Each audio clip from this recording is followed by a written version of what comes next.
খানাকুলে বন্যা পরিস্থিতির অবনতি, নতুন করে জল ঢুকেছে বেশ কিছু এলাকায়।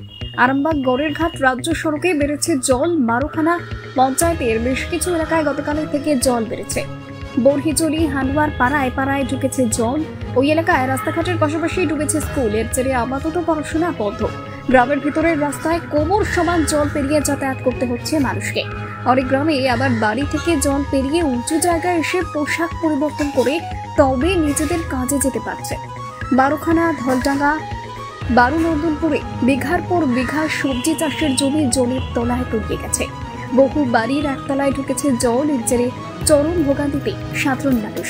খানাকুলের উপর দিয়ে যাওয়া রূপনারায়ণ, মুন্ডেশ্বরী নদী সহ বিভিন্ন শাখা খালের জল বিপদসীমা দিয়ে বইছে। এর জেরে আতঙ্ক বাড়ছে খানাকুলে। ডিভিসি যদি আরও জল ছাড়ে তাহলে বন্যা পরিস্থিতি উদ্বেগজনক হওয়ার সম্ভাবনা রয়েছে। এরই মধ্যে চিন্তা বাড়াচ্ছে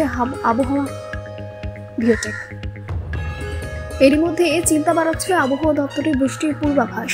এদিন সকাল থেকে বৃষ্টি শুরু হয়েছে, এতেই উদ্বেগ বাড়ছে খানাকুলে। ব্যুরো রিপোর্ট, জেসপার 24 বাংলা। এখন পরিস্থিতি আমরা জলের তলায়।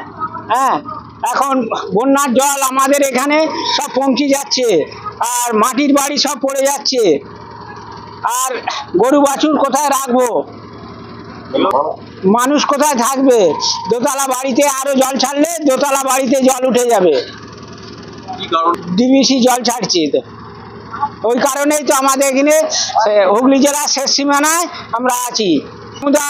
রূপনারায়ণের সামনে। এটা এটা এটা মারুখানা এলাকা। এখন পানশিতে যাতায়াত হচ্ছে, উপায় নাই কিছু। আর জমিতেও সব জল লেগে গেছে। সব রবি ফসল আমাদের সব নষ্ট হয়ে গেল। পটল, বাদাম আগেই হয়ে চলে গেছে। তারপরে এখন মূলো, পালং যে বোনা হয়েছিল সেও সব নষ্ট হয়ে গেছে। না, হুগলির শেষ সীমানা এটা। খানাকুল হুগলির শেষ সীমানা।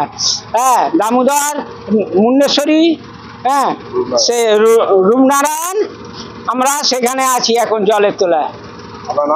দামোদর সাঁতরা। আমাদেরকে এই জলের মধ্যে দিয়ে যাতায়াত করতে হয়।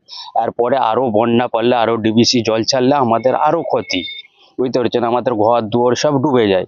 আমাদেরকে অন্য কোনো ব্যবস্থা করতে হয়। কারোর বাড়িতে, কারোর ছাদে, কারোর হয়তো পাকা বাড়িতে আমাদেরকে ব্যবস্থা করতে হয়। মাটির বাড়ি তো ডুবেই যায়, না হলে নৌকা। তো প্রশাসনদের আমাদের কোনো এদিকে কোনো ব্যবস্থা নাই, বুঝতে পেরেছেন। তো প্রশাসন কোনো কিছু করে না আমাদের। তো এই পরিস্থিতিতে আমাদেরকে এখানে থাকতে হয়। কালকের থেকে না আরো আজকে জল বাড়বে, বা কালকে পরশু দিনের থেকে কালকে আরো জল বেড়েছে। তো আজকে আরো একটু জল বাড়ার পরিস্থিতি আছে।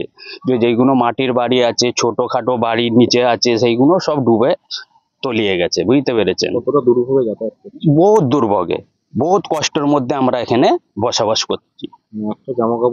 একটা জামা কাপড়, এই তো 1 টাকা জামা কাপড় নিয়ে আসা হয়, এখানে চেঞ্জ করা হয়, এখানে চেঞ্জ করে ফের আমাদেরকে বাইরে যেতে হয়, বুঝতে পেরেছেন। যেখানে যে কোনো কাজে আমাদেরকে চেঞ্জ করে যেতে হয়। আমরা বাইরে বেরানোর কোনো পরিস্থিতি থাকে না, বুঝতে পেরেছেন। জল বাড়ছে, আরো আতঙ্কিত। বড় বন্যা হলে আতঙ্কিত। এখানে অব্দি এখানে 1 মানুষ 2 মানুষ জল হয়ে যায়। আতঙ্ক, বহুত আতঙ্কে রয়েছেন আমরা। এইভাবে জল বাড়লে আমাদের আরো আতঙ্ক, ক্ষতি আছে। আপনার নাম? আমার নাম শেখ লালচাঁদ হোসেন। খানাকুল 2 নম্বর যে পঞ্চায়েত সমিতি আছে, যে সমস্ত নিচের পঞ্চায়েতগুলো রয়েছে, ধাননগরী, জগৎপুর, মারুখানা, এইসব এলাকায় কিছু কিছু পঞ্চায়েতের কিছু এলাকার জল ঢুকেছে, এবং তাতে করে মানুষের খুবই অসুবিধা হচ্ছে। এবং আমরা যথাযথভাবে আমাদের খানাকুল 2 নম্বর পঞ্চায়েত সমিতির পক্ষ থেকে আমরা যতটা সাধ্যমতো ত্রিপল চাল দিয়েছি। এবং আপনারা জানেন যে বর্তমান সরকার যে তৃণমূল কংগ্রেসের, আমরা বিরোধীতে আসনে আছি খানাকুল 2 নম্বর পঞ্চায়েত সমিতি। তাই আমরা মুখ্যমন্ত্রী তহবিল থেকে কোনো সাহায্য পাচ্ছি না, এবং যাতে করে আমরা মানুষের স্বার্থে মানুষের পাশে গিয়ে থাকতে পারি এবং আমরা